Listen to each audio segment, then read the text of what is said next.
কিয়ামতের মাঠে মা তার সন্তানদের পরিচয় দিবে না, সন্তান মাকে পরিচয় দিবে না, স্ত্রী তার স্বামীর পরিচয় দিবে না, স্বামী তার স্ত্রীকে পরিচয় দিবে না।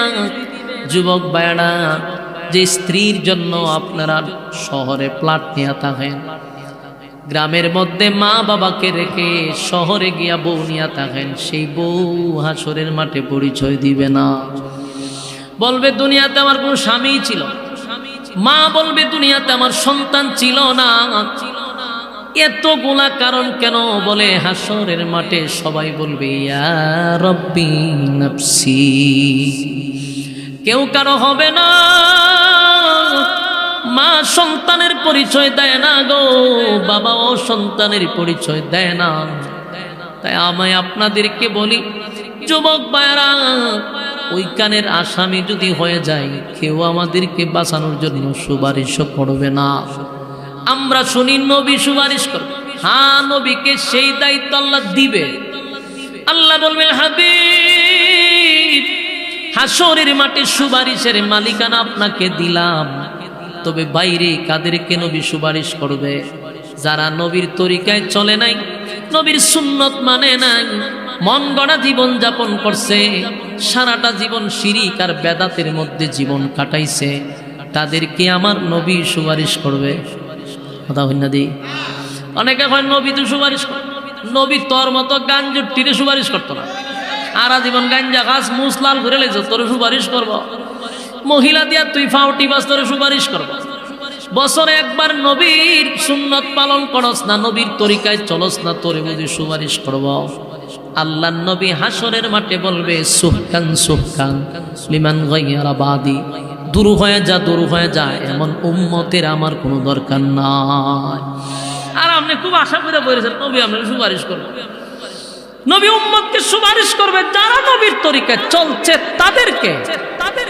নবীর তরিকা মাইন্না চলছে, ভুল ত্রুটি তো সবার থাকতে পারে, ওই সমস্ত উম্মতদেরকে নবী সুপারিশ করে জান্নাতে নিয়ে যাবে। তুমি খাইলা গাজা, তুমি ডুলডুক্কি বাজাইলা, নমাজ নাই, তোমার জিগাইলে নমাজ না পড়লে কি দিছে, ইমানটা কি কম আসেনি? হিসাব দেওয়ার মতো যোগ্যতা আল্লাহর সামনে দাঁড়ায় কারো নাই। তো যাদেরকে আল্লাহ জান্নাত দিবে, এটা এমনি বিনা হিসাবেই দিবে, আল্লাহর দয়া মায়ায় জান্নাত দিবে। এখন দয়া মায়া ছাড়া কেউ জান্নাতে ঢোকার কোনো সুযোগও নেই। আমলের উপর ডিপেন্ড করে আপনি জান্নাতে যাবেন, এটা একটা ভুল ধারণা। আমলের উপর ডিপেন্ড করে আপনি জান্নাতে যেতে পারবেন না। যত বড় আপনি বুজুর্গ হন, যত বড় বুজুর্গ হন, যত ইবাদতই করেন, ইবাদতের মাধ্যমে, নেকির মাধ্যমে আপনি জান্নাতে যাবেন, এটাও ভুল ধারণা। নেকি দিয়েও কেউ জান্নাতে যেতে পারবে না। জান্নাত আল্লাহ যাদেরকে দিবে দয়া মায়া করে দিবে। কিন্তু এখন একটা প্রশ্ন থেকে যায়, আপনারাই পরবর্তীতে প্রশ্ন করবেন যে নেকির দ্বারায় যদি জান্নাতে যাওয়া না যায়, তাহলে আমরা এই এত কষ্ট করে নামাজ পড়ার মানেটা কি? রোজা রাখার মানে কি? হালাল হারাম মাইনা চলার মানেটা কি? এই ঠান্ডা পানি দিয়া উজু করার মানেটা কি? মাঝে মধ্যে মনে হয় মাইকের একটা ব্যবসা দালাই, আর সহ্য হয় না। প্রতিটা দিন এর লগে একটা দরবার করি, প্রতিটা দিন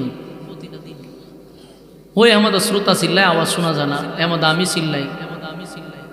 বসেন, বসে যান ইনশাল্লাহ, মনোযোগ দিয়ে শুনেন কথাগুলো।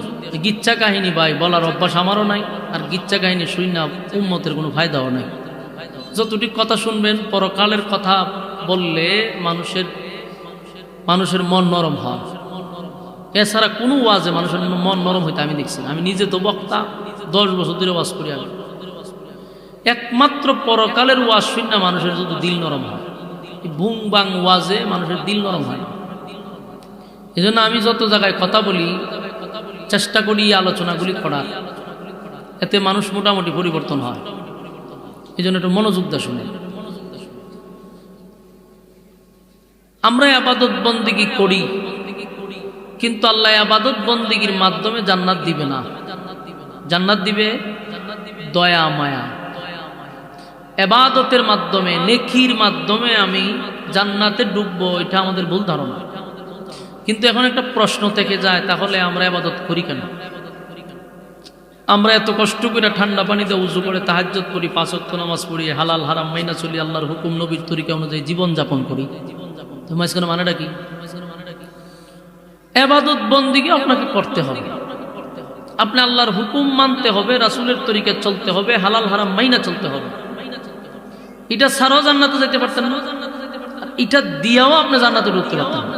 কি একটা সমস্যা আমাদের, কি একটা মুসিবত আপনারা পড়ছেন। ইবাদতের নেকির বেড়াগিরি দিয়া জান্নাতে যাওয়া যাবে না, আবার ইবাদত ছাড়াও জান্নাতের ফায়দা হইতেন না। মূল কারণটা কি? একটা এক্সাম্পলের মাধ্যমে আপনারা বুঝতে সুবিধা হবে। এটা এক্সাম্পল দিয়ে বুঝেন। মনে করেন ধুইরা নেন, এইটার নাম হলো গজারিয়া গ্রামের নামে। তো মনে করেন বাংলাদেশ সরকার একটা ঘোষণা দিছে, টিভি নিউজে, মনে করেন সোশ্যাল মিডিয়াতে, সব জায়গায়, প্রথম সারির গণমাধ্যম সহ ঘোষণা দিছে যে গজারিয়ার মানুষরে আমি সরকারি চাকরি দিব।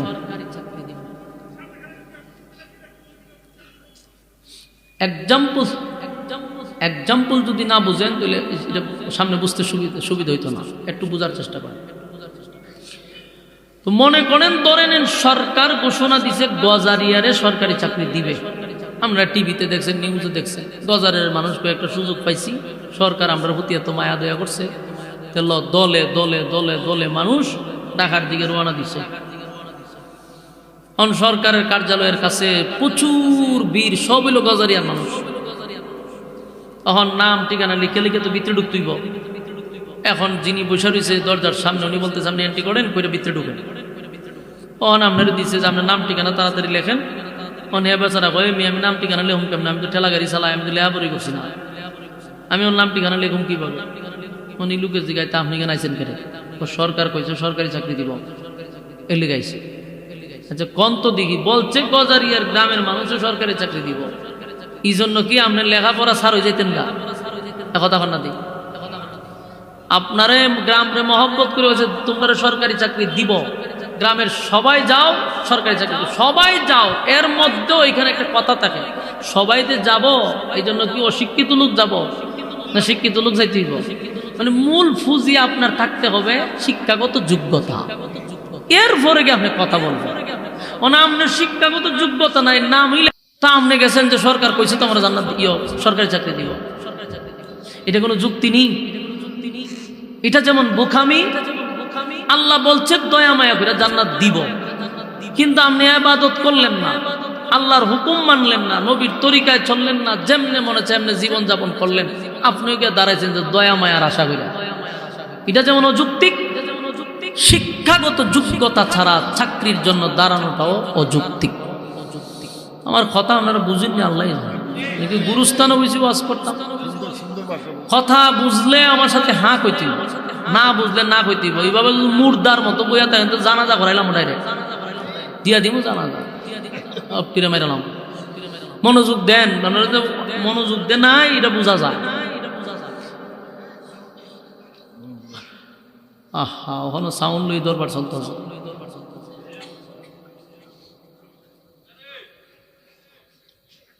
এই মিয়া সাউন্ড নাই তো আপনি সাউন্ড দেন না কেন? আউট করে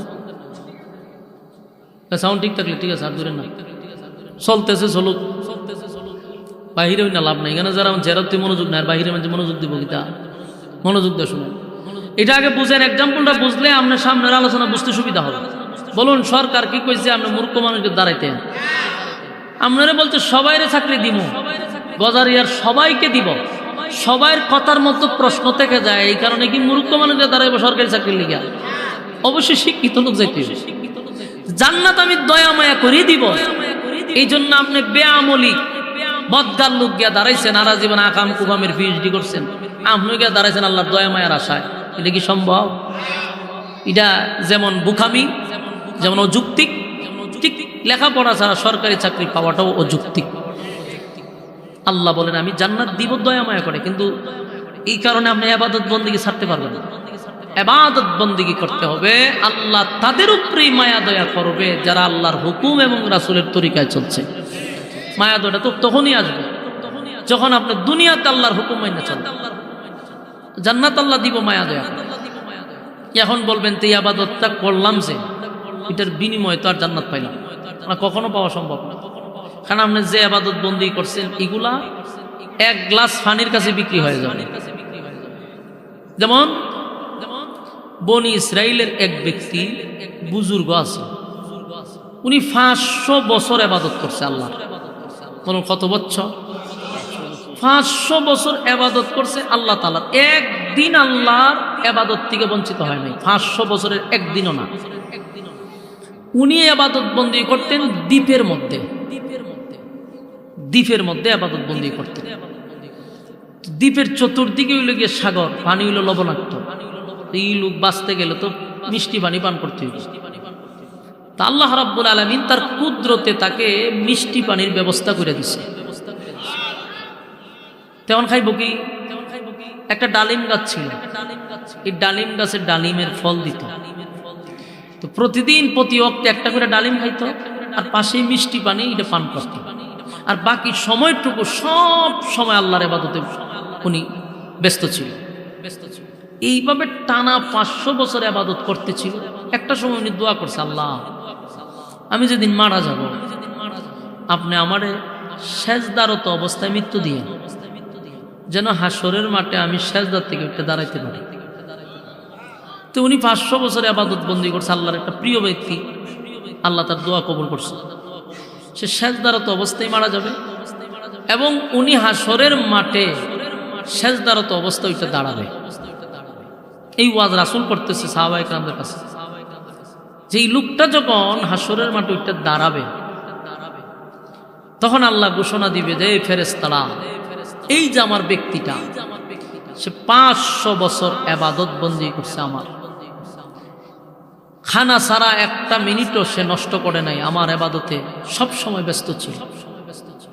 আমার এই বন্দাটাকে আমার দয়া মায়া দিয়া জান্নাতে ঢুকায় দাও। আপনার মনোযোগ আসেনি? এত বিরক্ত লাগতেছে আমার কথা বলার, এটা আপনারা আমি বুঝাইতে পারতাম না, কারণ সময় না নাইলে কথা কইলাম। সব পোলাফান দিয়েছেন সামনে, সবটি কথা কইতেছে। একটা মানুষ যখন আলোচনা করে আমার জায়গায় যদি আপনি বসতেন, তাহলে কথা বললে যে কত বিরক্ত লাগে এটা আপনি বুঝতেন না। আপনাদের এই বুঝার ক্ষমতা আল্লাহ দিছে না, কারণ এই জায়গায় দুয়ে তো আপনারা কথা বলেন না। অত্যন্ত দুঃখের বিষয়, একটা মানুষ কথা বলে একটা ধ্যানে যদি মাঝখান তার কথা বলা হয়, তাহলে বক্তার আলোচনা কোনোদিন গুছালো হবে না, নিজেরই ফেস লাগবে, কথা হলে অগুছালো হবে।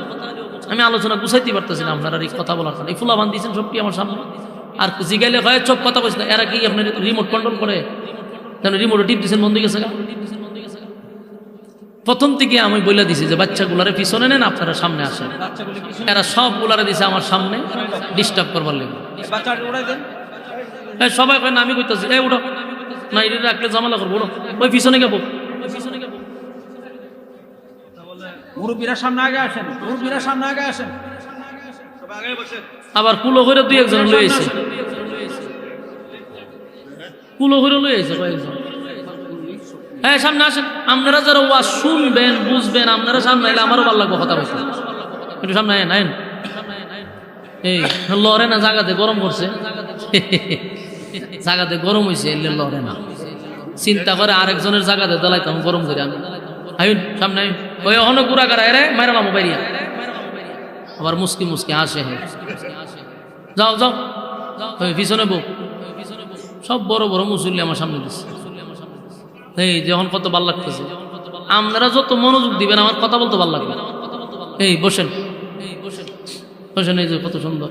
এই মোবাইল করে আবার হাসুস করে, এখানে 2টা বইছে, হাসাহাসি করতে। একবারে সামনে যারা আপনারা আছেন এটিকে কন্ট্রোল করেন, মনোযোগ দিয়ে শুনেন, মনোযোগ দিয়ে। কত বছর ইবাদত করছে, এই জবাব দিয়ে। এখন আল্লাহ তারে কতটুকু সম্মান দিছে, ফেরেশতাদেরকে বলতেছে এই লোকটা 500 বছর ইবাদত করছে, আমার মহব্বতের একজন বান্দা, তারে তোমরা আমার দয়া মায়া দিয়া চিরস্থায়ী জান্নাত দিয়া দাও। সুবহানাল্লাহ, এটা তার প্রতি কত মায়া। মানে ব্যক্তিরে ফেরেশতারা টাইনা নেয় জান্নাত। এ পিছন তো সাহেব আল্লাহ আমার কিছু কথা আছে। কি কথা? কথা আপনার দয়া মায়া, এই যদি আমার জান্নাত ঢুকন লাগে, আমি 500 বছর ইবাদত করছি, ইডি গেল কোন কথা বুঝতেছে? আল্লাহ দিছে তারে দয়া মায়া করে জান্নাত বিনা হিসাবে। হে কয় আমার আমলের হিসাব কো, আমি যে 500 বছর ইবাদত করছি, 500 বছর ইবাদত করে আমার দয়া মায়া জান্নাত দিতাম কেন? আমার আমল দিয়া জান্নাত যাম। আল্লাহ আবার বলতেছে আমার এই বান্দাটাকে আমার দয়া মায়া দিয়ে জান্নাতে ঢুকাও। সে আবার কাউন্টার দিয়ে কয় আল্লাহ আপনার দয়া মায়াই যদি জান্নাতে যেমন লাগে 500 বছরের ইবাদতটা গেল কই? এবার আল্লাহ বলে এ ফেরেশতারা, আমার বান্দা তার ইবাদতের হিসাব চায়, তার লাইনও দাঁড় করাও। অনলাইনে যে দাঁড়াইছে এটা 50 বছর। কত বছর? সুজ আবার লাগছিল না, অন দ্বারা হিসাব দে, এরপরে প্রসেসিং কইরা জান্নাতে ঢুকবি তো বহুত করে খারি থাক। এখন ভালো হয়েছে নি, এখন তার হিসাব নিকাশ শুরু হইব। হিসাব তো নিতে নিতে 50,000 বছর তো দাঁড়াইতে এখন লাগবে হাসরের মাঠও, এরপরে নি হিসাব। এর ভিত্তিতে তার শুরু হয়েছে পানির পিপাসা, প্রচন্ড গরম, সূর্য লামে গেছে নিচে, এখন তো তার অস্তিত্ব না, জিব্বা বেরিয়ে গেছে, জিব্বাও বাহির হয়ে গেছে, পানির পিপাসায় সে অবস্থা খুব খারাপ। এখন ডাকে আমার একটু পানির ব্যবস্থা করে দাও। ফেরেশতা একজন আয় পানি পানি হয়ে চিল্লান কা কয় আমার এত পিপাসা লাগছে, কলিজা ফাইটটা যেতেছে, আমার একটু পানি দেন। তো ফেরেশতা কয় পানি তো এখানে এমনে এমনে দেওয়া হয় না, পানি দেওয়া হয় নেকির বদলতে, নেকির বিনিময়ে পানি দেওয়া হয়। কত এক গ্লাস পানি কত? এক গ্লাস পানি হলো 500 বছরের ইবাদত। বুঝছি নি কা? তাই নিয়ে ইবাদত করছে কত বছর? হ্যাঁ। এবার লোকটা বলে হায় হায়, আগেই তো বলা আছে সোজা যাইতাম জান্নাতে, গেলাম না, এখন আমার ইবাদতের বিনিময়ে আমি জান্নাত চাই। ইবাদত করলাম 500 বছর, ইবাদত করলাম 500 বছর, কিন্তু এখন এক গ্লাস পানির বিনিময় হলো 500 বছরের ইবাদত। তাহলে বাকি জান্নাতের নাজ নিয়ামত নাই, এক পানি দিয়ে শেষ তানের ইবাদত। এখন বলে বাবু এটা কোন মুসিবত বললাম?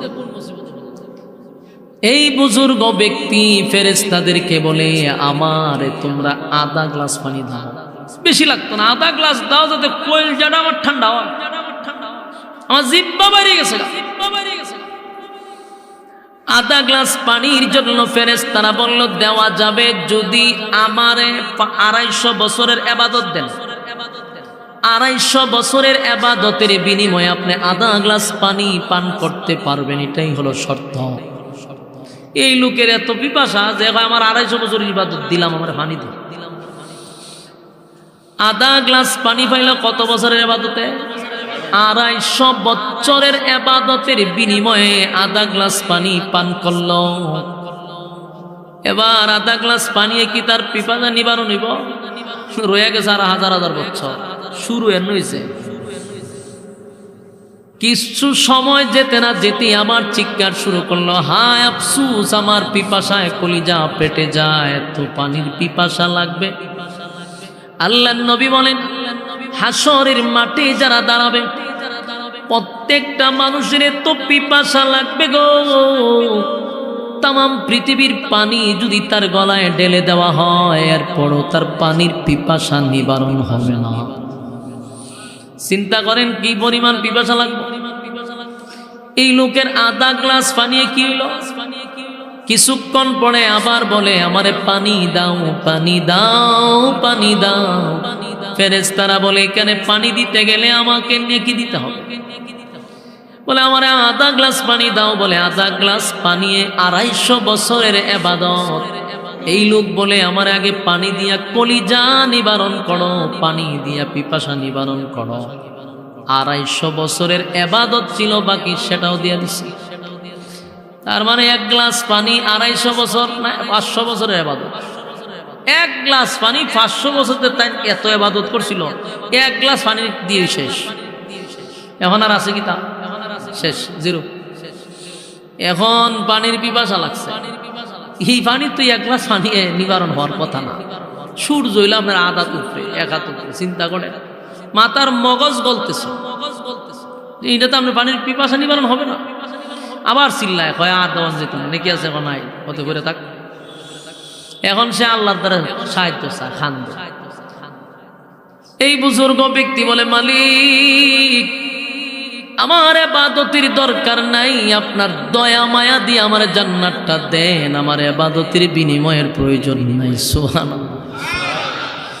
আল্লাহ কয় আমি আগে কইছিলাম বহুত অহংকার দেখাইছে, তুই 500 বছর ইবাদত করছস, এটা দিয়ে খুব বাপ দেখাই না, তুই 500 বছরের ইবাদত দিয়ে এক গ্লাস পানি কাছে বেচ চালাইছ, তখন তো তুই জাহান্নামে যাবি, এর তোরে জাহান্নামে যা।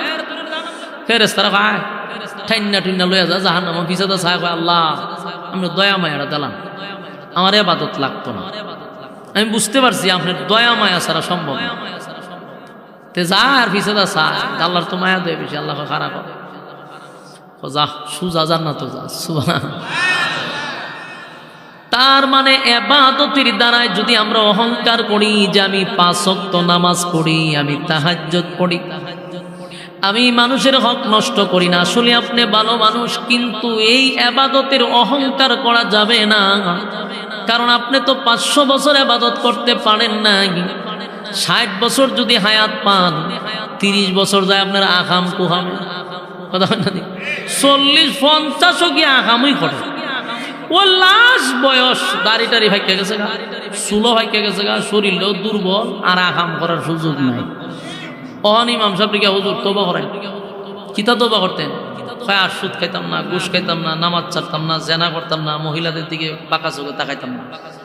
যখন এটা 80 উঠার কথা না, আমার কথা বুঝিন না আপনারা। আমরা দেশে কিন্তু তওবাটা এইভাবেই চলে, এটা তো এক তওবা চলে। আমি এরকম তওবা নিজেও করাইছি, যে ওই বিছনাত পইরা রইছে, উঠতে পারে না, মরণাপন্ন, এই সময় নিয়ে আমার নিয়ে তওবা করাইছে, ইমামতির টানে গেছি, গিয়া তওবা করাইছি, তওবা করি আর আমি মুসকি মুসকি আসি, এই হাসির লেগে আমার চাকরি গেছিল। সভাপতির দ্বারা বিচার দিছে যে হুজুর দেখতে রাখছেন কম বয়সে, এইসব পোলাপান কি মানছি মসজিদও রাখে, ও কেরে আমার বাপ মরে মরে এবার মুসকি মুসকি আসে। সভাপতি ডাকায় আমার নিচে নিয়ে কয় আপনি তো থাকতেন না, কেরে কয় আপনি অমুকের বাপ মরে জায়গা আপনাকে তওবা করে দিতাম না, আসুন বলে কেন গিয়া? আমি ভাই আমি তো এমনি আসি না, আমি তো দেখি আজরাইলে, এই কারণে দেখি আমি আসতেছি।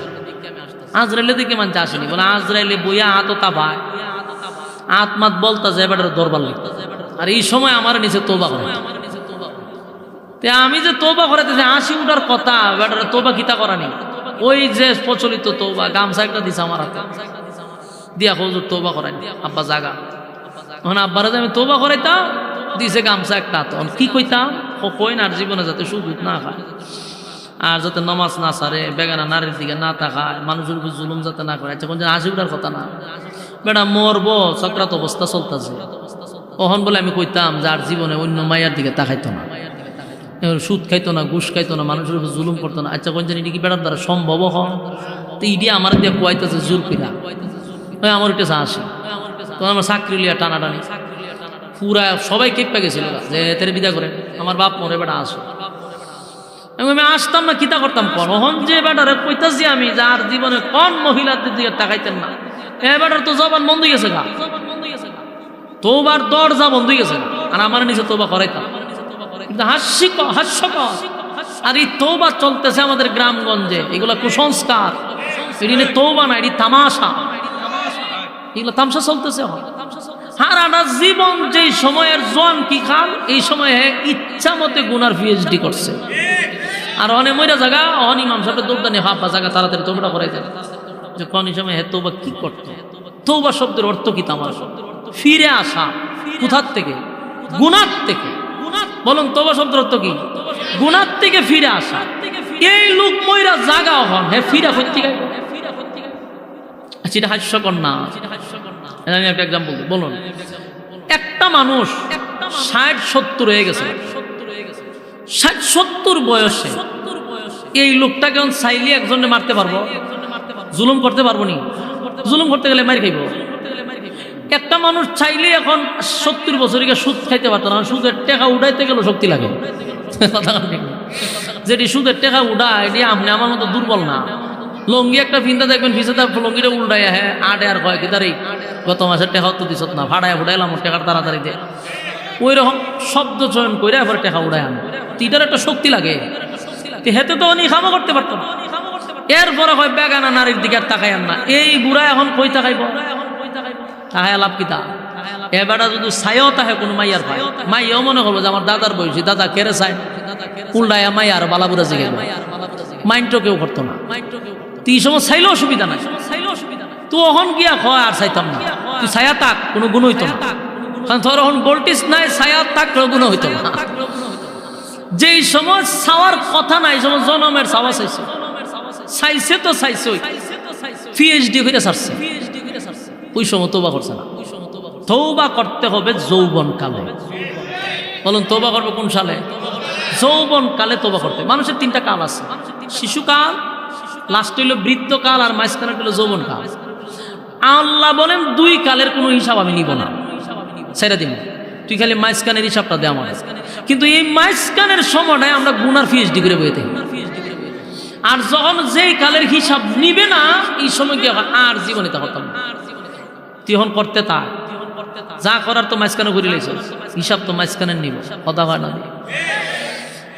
আমার যুবক ভাইরা, প্রত্যেকটা মানুষের হিসাব আল্লাহর সামনে দিতে হবে। কুল্লু নাফসিম বিমা কাসাবাত রাহিনা, প্রতিটা মানুষ আল্লাহর সামনে দাঁড়াইয়া হিসাব দিতে হবে। হিসাব না দিয়া সামনে আগানোর কোনো সুযোগ নেই। আর হিসাব আল্লাহ বার্ধক্যের হিসাব নিবে না, শিশুকালের হিসাব নিবে না, হিসাবটা তো নিবে যৌবনকালের, যৌবনকালের হিসাব নিবে। অথচ যৌবনকালটারে আমরা গুনাহ দিয়া সাজায় রাখছি, যৌবনকালটারে গুনাহ দিয়ে আমরা সাজায় রাখছি গো। এই জন্য তওবা যদি করতে হয় যৌবনকালে করো, তওবা বৃদ্ধকালে করলে এটা হাস্যকর, হাস্যকর।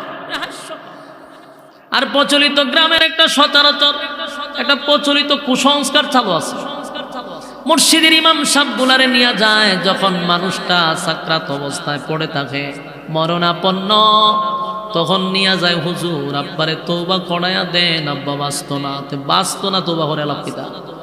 তওবা মানে হলো গুনাহ থেকে ফিরে আসা, ভবিষ্যতে গুনাহ করব না, এই মর্মে আল্লাহর সাথে ওয়াদা করা। এই লোকটা তো মারাই যাবে, এখন আর ওয়াদা করে লাভ হইব কি? কথা দেখুন না, হ্যাঁ বাস্তব না বাস্তব? সে মারা যাবে, এখন তওবা করবে কেন?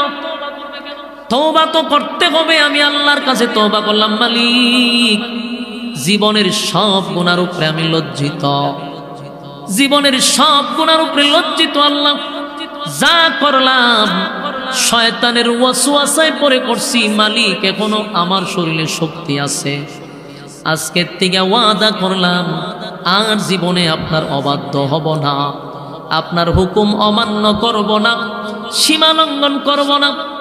এই মর্মে যদি তওবা করেন আর চোখের পানি ছেড়ে আপনি কান্দেন, আল্লাহ রাব্বুল আলামিন বলেন, যেই বান্দা চাইলেই গুনাহ করতে পারে, শরীরে শক্তি আছে গো, তার ক্ষমতা আছে গুনাহ করা, চাইলেই মানুষের উপরে সে জুলুম করতে পারবে, চাইলেই সুদে টাকা লাগাইতে পারবে, চাইলেই মানুষের উপরে চড়াও করতে পারবে।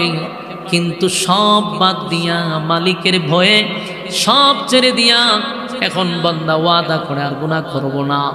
যদি শক্তি সামর্থ্য থাকে গুনাহ করার, সেখান থেকে যদি ফিরে আসে, আল্লাহ বলেন আমার বান্দা জান্নাত দেখে নাই, আমার বান্দা জাহান্নামও দেখে নাই, এরপরও সব গুনার উপরে লজ্জিত হইয়া জাহান্নামের ভয়ে জান্নাতের আশায় বান্দা তওবা করছে রে, আমার বান্দারে আমি মাফ করে দিলাম, জোরে কোন সুবহান। তো সময় তো আছে, আপনি সময় হারাইয়া যদি মালিকের কাছে দরখাস্ত করেন, এটা বড় হাস্যকর।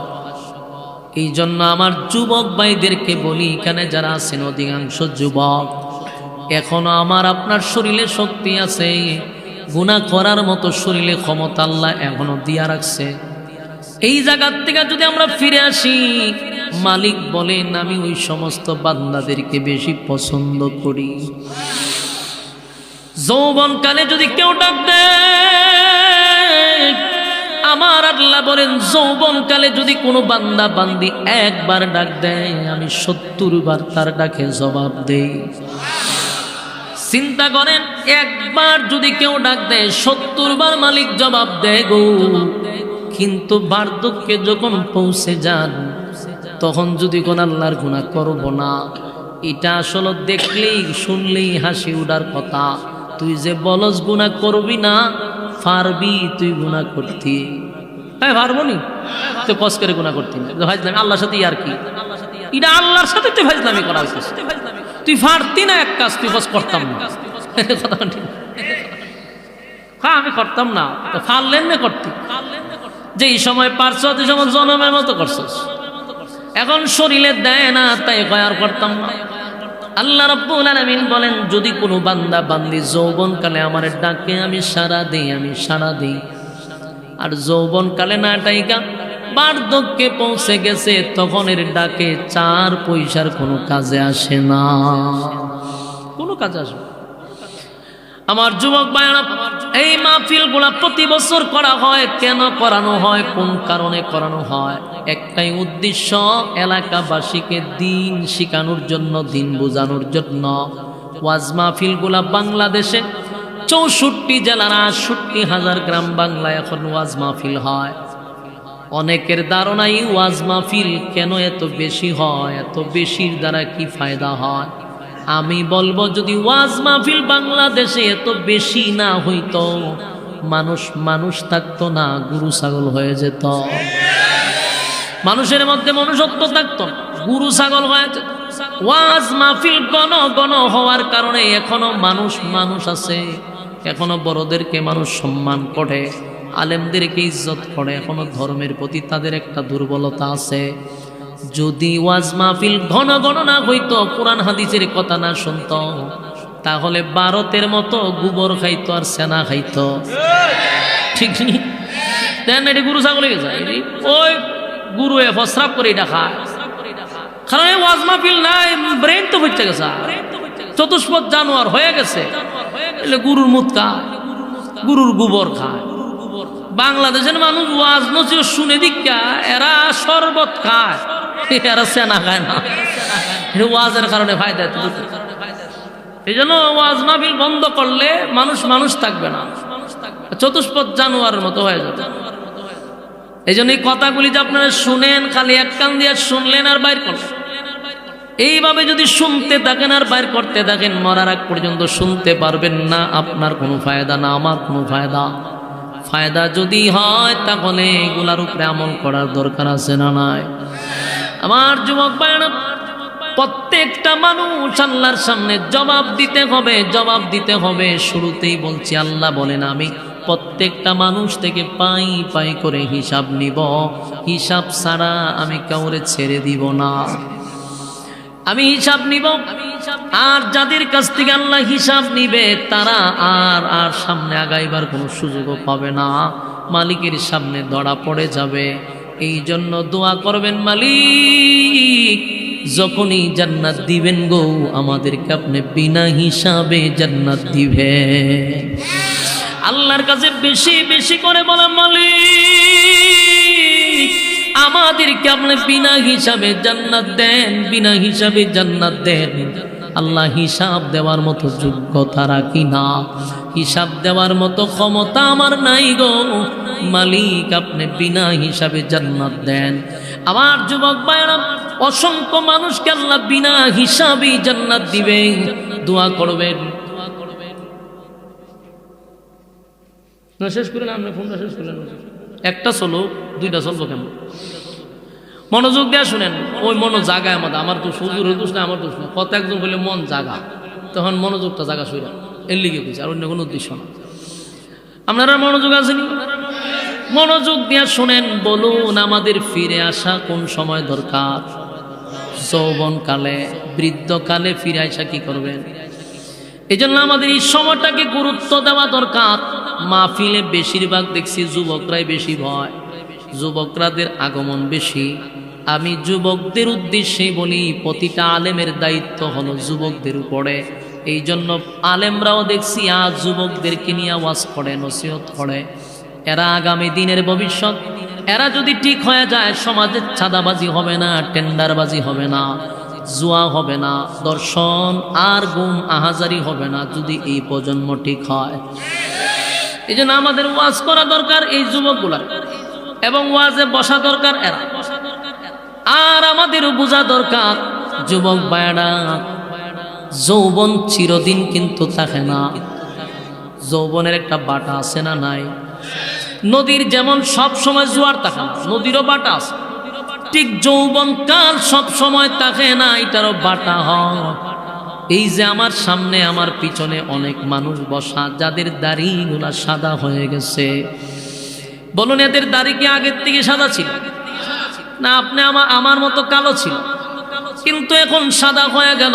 তোমার যেই যৌবন আমার যেই যৌবন, এই যৌবন তারা পাড়ি দিয়ে আসছে, তার মানে একটা সময় আমারও দাড়ি সাদা হয়ে যাবে, চামড়াগুলি আমারও ডিল হবে, তাদের মতো আমার চোখের জ্যোতি কমে যাবে, আমিও একা একা চলতে পারবো না, হাতে একটা লাঠি লাগবে, আমারও শরীরটা দুর্বল হয়ে যাবে, কথায় কথায় আমারও মেজাজ গরম হবে, কারণ মেজাজ কিটকিটা হয়ে যায় বয়স যখন বাড়ি হয়ে যায়। আমার যুবক ভাইরা, আমার বার্ধক্যে পৌঁছার আগে যৌবনকে নিয়ামত মনে করা, এই নিয়ামত আমরা পাইছি, এই সময়টা যদি মালিকরে না দিই, একটা সময় যখন নিজের অপরাধ বুঝতে পারবেন, একটা সময় আপনি নিজেই বুঝতে পারবেন, হায় আফসোস আমি যে গুনাহ করছি, যে অন্যায় করছি, এটার তো মাফ হয় না, তখন আফসোস করেও লাভ হবে না, কারণ যৌবন পাড়ি দিয়া চলে আসছেন। এমন সময় কানতি মিনতি করবেন, মালিক জীবনের সব গুনার উপরে লজ্জিত, কিন্তু লাভ হবে না, চাইলেই তো গুনাহ করার ক্ষমতা আপনার নাই, তাহলে বেহুদাই কথা বইলেও কোনো লাভ নাই যে গুনাহ করব না। এই কথা বলা মানেই হলো ইত্রামি আর ফাজলামি। যদি যৌবনকালে কেউ কয় গুনাহ করব না, এটা যুক্তিক, বৃদ্ধকালে যদি কয় গুনাহ করব না, এটা অযৌক্তিক কথা হয় না। তাই যৌবনকালকে গুরুত্ব দেওয়া দরকার আছে না নাই? যৌবনকালকে গুরুত্ব দেন। এই যৌবন যদি একবার চলে যায়, ফিরা আপনি আবার যুবক হইতে পারবেন না, আপনাকে আর ফিরাইয়া দেওয়া হবে না। তাই যুবক ভাইরা, এই পৃথিবীতে বহু যুবকরে ওয়াজ করা হয়, মসজিদের মিম্বরে ওয়াজ চলে, ওয়াজ মাহফিলে প্রতিদিন ওয়াজ নসিহত চলতেছে, এত ওয়াজ এত নসিহত, এরপরও মানুষ সোজা হয় না, মানুষ তেরামি করে, গৌরামি করে। সোজা হওয়া দরকার আছে না নাই? সোজা হয় মরার পরে। কোন সময় হয়? মরছ তেমন সোজা হইতে গা, মরার পরে সোজা হইয়া কোনো লাভ নাই, সোজা হতে হবে মরার আগে, ঠিক নেই? আমি প্রায় সময় একটা গল্প করি, মরার আগে সোজা হইয়া যদি যাই, তাহলে মরার পরে সোজা হওয়ার লাগতো, আর যদি মরার আগে সোজা না হও, মরার পরে ঠিকই তোমার সোজা করে দিবে। সাভার ব্যাঙের বন্ধুত্ব ছিল, বন্ধুত্ব থাকা অবস্থায় সাপ একদিন ব্যাঙের লিয়ে গল্প করছে, ওই সব দুস্থ সব ভাল লাগে, তো সব বালা, সব ভালো লাগে, কিন্তু তুই যে লেখা বেখা হইয়া বেখাতেরা ওই আটস, এটা না আটলে হয় না। বন্ধু মহলে তোর লিয়ে আমরা লজ্জিত হই, তোর শরীর সুজা, তুই সুজা আটবি, তুই কেরিতে তা করস, এটা তোরে খুব বেশি লাগে। সাপের মেজাজটা গেছে গরম, যে এতগুলা আমার বন্ধু বান্ধবের সামনে তুই আমার ইনসাল করলি, খুব রাগ উঠছে বড়। সাপে ফাত ফিরা চাইছে ব্যাঙরে ধরতে, ব্যাঙে কি করছে, লাভ মেরে গেছে কুফের ভিতরে। কুফের ভিতরে তার বিষাক্ত সাপ নামতে পারে না, মানে বিষ আছে পানিতে নামে না। কুফের উপর থেকে ব্যাঙরে শাসাইতেছে, নেক্সট টাইমে যদি আমার শরীর নিয়ে কোনো কথা বলবি, তোরা সাইজ করে নাও। ব্যাঙে জানে হে নিচে নামতে পারতো না, তাই গান থেকে খারুইয়া সাপরে আরো চেতানি শুরু করছে, হ্যাঁ বেকার ঘরের বেকার, হ্যাঁ বেকার ঘরের, তোর কি খারাপ কথা কইছি? হ্যাঁ তোর কি খারাপ বুদ্ধি দিছি? তোরে কইছি সুজা হইয়া, তোর শরীর আল্লাহ দিছে সুজা, তুই সুজা হইয়া তুই কে রীতিটা কর। সাপের আরো মেজাজ গরম হয়েছে, আর ব্যাঙেও জানে যে তুই মেজাজ গরম হোক এনেছিলাম তো না, তাই ব্যাঙেও এর খুব উস্তানি শুরু করছে, রে বেখা এখনো ভালো আছে, সুজা হইয়া চল, নাইলে কিন্তু একদিন সুজা হয়ে যাবে। সাপ গুসায় ফাত ফাত ফাত ফাত করতেছে, দীর্ঘক্ষণ সময় সাপ আর ব্যাঙেরই ঝগড়া, ফাত ফাত যখন করতেছে, ব্যাঙে চুপ করে বসে রয়েছে, যে আজকাল লক্ষণ খারাপ, উঠ উঠলে আমার সাইজ করে নেব। আর সাপের কত তুই খালি উঠ, এরপরে তোরা সাইজ করবো। তো ফাত ফাতের কারণে এই রাস্তা দিয়ে একজন গুরুর রাখাল যাইতেছে, হের হাতে আছে একটা লাঠি, হে যখন শুনতেছে সাপের ফাত ফাত আওয়াজ, তখন এবার এই আওয়াজটা করে কোন গুরু ভালাইয়া সাপ তুখানি শুরু করছে। সাপ তুখায় গিয়া দেখে ওই কুফের কাছে সাপ ওইভাবে ব্যাঙের সাথে লেগে রয়েছে, ব্যাঙে ধরার জন্য। রাখাল মানুষ তো, হাতে আছে লাঠি, একটা বাড়ি মারছে গার ফাতারে, একবারই সাপ 3টা নাচ দিছে, আবার শুরু করছে শরীর ফিডানি, ফিডাইয়া জাগাত টাইনে সাজ করে শেষ। এখন ওই রাখালের লেজ দুইটা টাইনা লেঙ্গুরু দূরে দূরে নিচে মাঝ রাস্তা দিয়ে করে সোজা করে তো রাখছে, একের তীরের মতো সোজা করে তুই হ্যাঁ গরু লেগে গেছে। সারাদিন ব্যাঙ্গে লাফাইতেছে, কিরে বন্ধুর তো কোনো রেসপন্স পাইতেছি না ঘটনা। অনেকক্ষণ সময় অপেক্ষা করার পরে ব্যাং ওখান থেকে লাভ দিয়ে উঠছে, উঠটা দেহে আশেপাশে সাপ নাই, চিন্তা হলো গেল খুব সামনে আগাইতে গাইতে গিয়ে দেহে সাপ তো সোজা, কয়েন হাতে আমার ওয়াজে তোর কাজ করছে দোস্ত এডিট কইস, কিন্তু এখন লারা দেয় দেহে লড়ে না, 3বার 4বার লারা দিছে সাপ তো লড়ে না। অন ব্যাঙে বুঝতে পারছে তাই সোজা হয়েছে মরার পরে।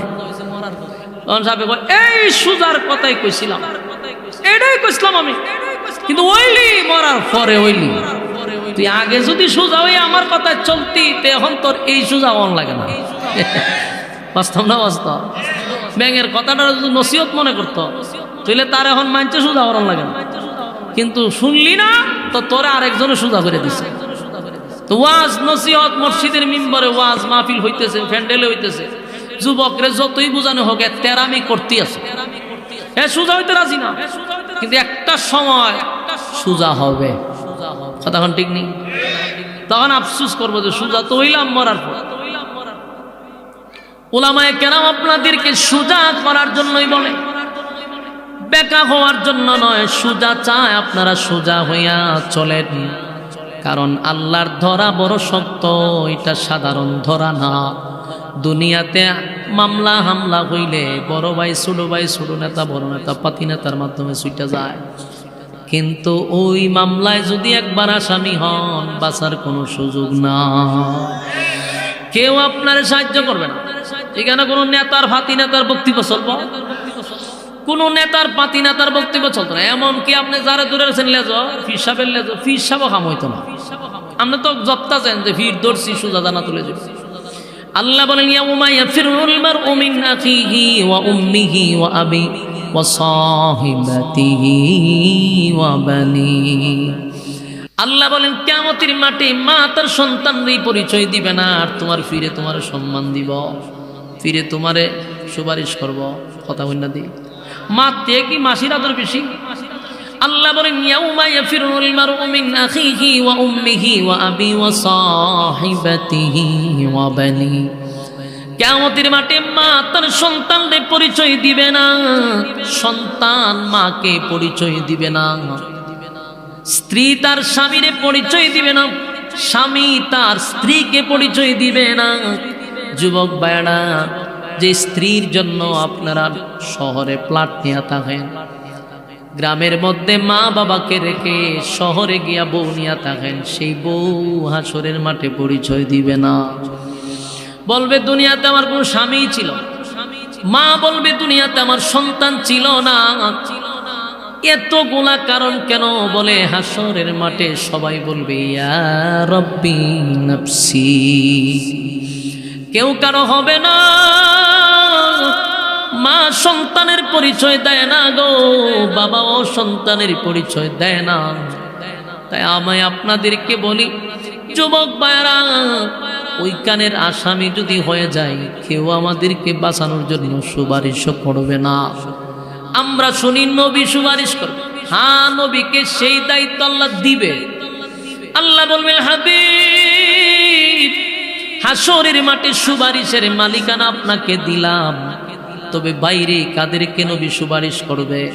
যারা নবীর তরিকায় চলে নাই, নবীর সুন্নত মানে নাই, মন গড়া জীবন যাপন করছে, সারাটা জীবন শিরিক আর বেদাতের মধ্যে জীবন কাটাইছে, তাদেরকে আমার নবী সুপারিশ করবে। কথা হইনা দি অনেকে হয় নবী তো সুপারিশ করে, নবী তোর মতো গাঞ্জুর তীরে সুপারিশ করতো না, আর জীবন গাঞ্জা খাস মুসলাল ঘুরে লেগেছে, তোর সুপারিশ করব। মহিলা দিয়া তুই ফাউটি বাস, তোর সুপারিশ করব। বছরে একবার নবীর সুন্নত পালন করস না, নবীর তরিকায় চলস না, তোরে বুঝি সুপারিশ করব।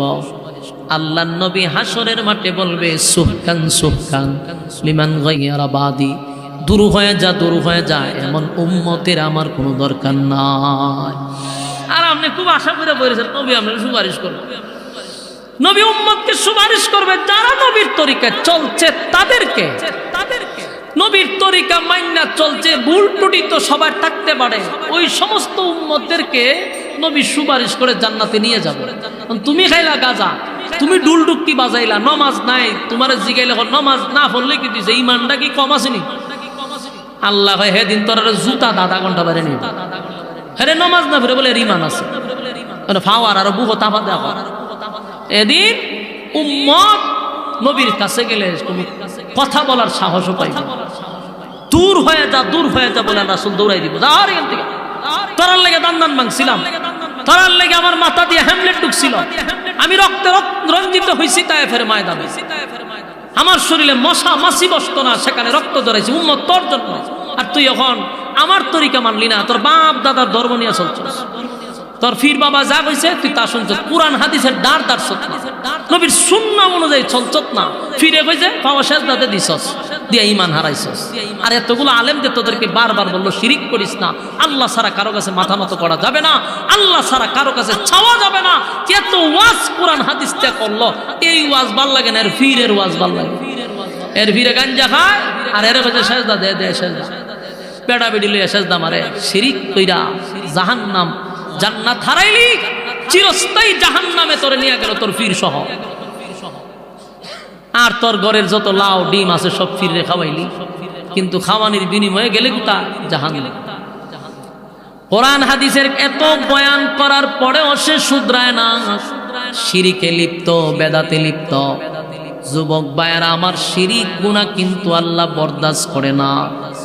বলুন, যতদিন দুনিয়াতে থাকবেন সব স্যাক্রিফাইস করা যায়, কিন্তু ইমানের ব্যাপারে কোনো স্যাক্রিফাইস নাই, ঠিক কিনা? ইমানের ব্যাপারে আমাদের কোনো ধরনের কোনো কথা চলবে না। জীবন দিতে গেল জীবন দিব, কিন্তু ইমান বিক্রি করা যাবে না, কথা কয় না দি? কারণ আমরা যদি ইমান আনছি, ক্যান্সারেরও আনসার আছে, মাঝে মাঝে ক্যান্সারও ভালো হয়, কিন্তু ইমান যদি চলে যায় এর কোনো অ্যান্সার নাই। ইমান চলে গেলে শেষ, জান্নাতের ঘ্রাণও পাওয়া যাবে না। তাই আমাদের এই দুনিয়াতে বহু ইমান চোর আছে, যারা নিজে ইমান চোর, অন্যদেরকেও ইমান চুরি করায়। আমার যুবক ভাইরা, তাই আপনাদের কাছে আমাদের নসিহত হলো, শিরিক করবেন না, বেদাত করবেন না, আল্লাহ ছাড়া কারো কাছে চাইবেন না, কথা হয় না দি? শিরিক করো না, বেদাত করো না, আল্লাহ ছাড়া কারো কাছে মাথা নত করো না। শিরিক করো না, বেদাত করো না, আল্লাহ ছাড়া কারো কাছে মাথা নত করো না। কথা কই না দি? আর কার কাছে মাথাটা নত করবে? হ্যাঁ, কথা কই। পীরের পূজা, ঘরের পূজা ইসলামেতে নাই, তবু মানুষ আল্লাহ ছাড়া মাথা যে নোয়ায়। পীরের পূজা, ঘরের পূজা ইসলামেতে নাই, তবু মানুষ আল্লাহ ছাড়া মাথা যে নোয়ায়। কোরআন শিখো, হাদিস পড়ো, তার ওদিক যেও না। শিরিক করো না, বেদাত করো না, আল্লাহ ছাড়া কারো কাছে মাথা নত করো না। এই তরিকা সেই তরিকা, অভাবে কিছু নাই, রাসূল ছাড়া আর তরিকা, মুক্তির উপায় নাই। ঠিক তরিকার তরিকার অভাব নাই। চিশতিয়া, এরপরে সাবরিয়া, এরপরে তো আছে আমাদের অপপন্থী যারা আছে, মাঝখানে আবার মারিফত ঢুকায়া দেয়। মারিফত নাকি আরেকটা তরিকা, ওইটার ভিতরে গেলে পরে আর কোস্তা লাগে, যা করবেন শরীয়ত কইরা এটার ভিতরে ডুব দিলালে সব মা। আধা ঘন্টা যদি বাইরে নিয়ে যেত কম কম, এখানে মিনিমাম আধা ঘন্টা গড়ি দিলা। এরা মারিফত শব্দের অর্থ হলো গুফা, এটার ভিতরে ঢুকলে সব গুফন হয়ে যাবে, আর কোনো ঝামেলা নেই। আমরা যখন ওয়াজ করি, শরীয়তের মৌলবীরা শরীয়তের ওয়াজ করে, এরা তো জানে না শরীয়ত ফাইরি আমরা মারিফত ঢুকে বুঝেছি। চিন্তা করেন, এই সমস্ত কথা বলে কাদের কাছে? সরল সোজা উম্মতের কাছে, যারা কোনো রকম নামাজ রোজা করতো, এদের ইমানও এরা নষ্ট করে। হয় নামাজ রোজা তো শরীয়ত, মারিফত ঢুকলে নামাজ রোজা নাই। এখন কম তো কয় ঘন্টা বাড়ানি লাগে? আধা ঘন্টা যে বলছি, আর টাইম বাড়ানি লাগে না? আর টাইম বাড়ানি লাগে তো, হয় না তো আধা ঘন্টা? ওই 1 ঘন্টা ফিরাইতে হইব, তাও বালা জুতাতে ফিরাইলে তো সম্মান থাকতো না। এরা হলো দাজ্জাল। এরা কি? এরা হলো দাজ্জাল। সাবধান, দাজ্জালের কাছ থেকে হেফাজত থাকতে হবে। দাজ্জাল তারা ঈমান চোর। সাবধান, আল্লাহ ছাড়া কারো কাছে আমরা মাথা নত করব না। কোনো পীরের কাছে, কোনো বাবার কাছে মাথা নত করবে। আর যদি কিছু চাইতে হয় কার কাছে চাইব? আল্লাহ ছাড়া কারো কাছে আমরা চাইব না। আমরা মালিকের কাছে চাইব। মালিক আমাদের দেনেওয়ালা, সব কিছুর মালিক আল্লাহ। সুতরাং আমি কেন বাবার কাছে চাইয়া ঈমান নষ্ট করব? আমি কেন মাজারের কাছে চাইয়া ঈমান নষ্ট করব?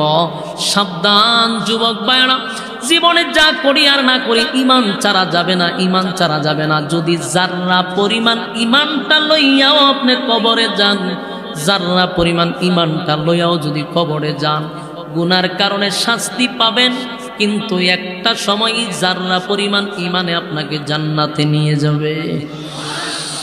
এই যুবক ভাইরা শুনেন, আমার আল্লাহ বলে বান্দা শুন, ঈমান নামক দৌলত যদি আমাদের কাছে থাকে, আর এটা যদি একেবারে অল্প হয়, যাররা পরিমাণ হয়, কোন রকম জান্নাতে গেছো, ফিডা তো কপালে আছে, মাইর তো কপালে আছে।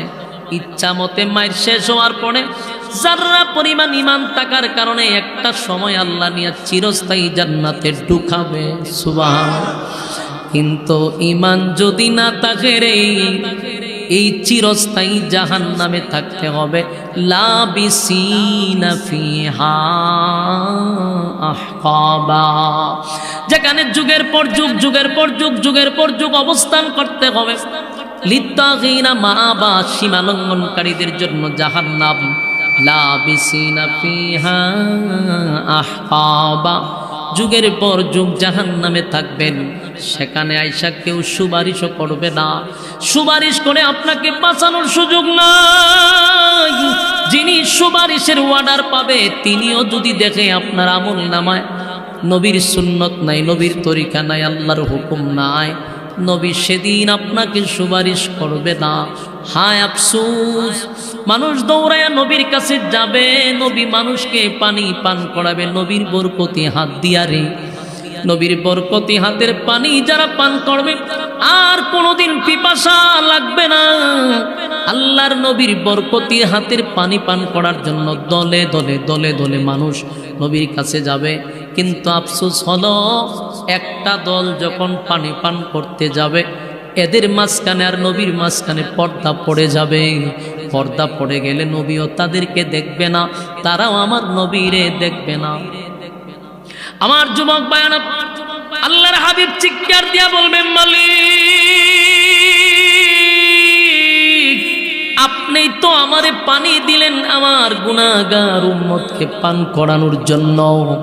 আমি পানিটা নিয়ে আসছি পান করাবো, মাঝখানে এখন দেয়াল পড়ে গেছে, পর্দা পড়ে গেছে, আমি তাদেরকে দেখি না, তারাও তো আমারে দেখে না। মাবুদ এমনটা কেন হয়ে গেল? আল্লাহ আওয়াজ দিয়া বলবে, বন্ধু আমি যা জানি আপনি নবী তা জানেন না।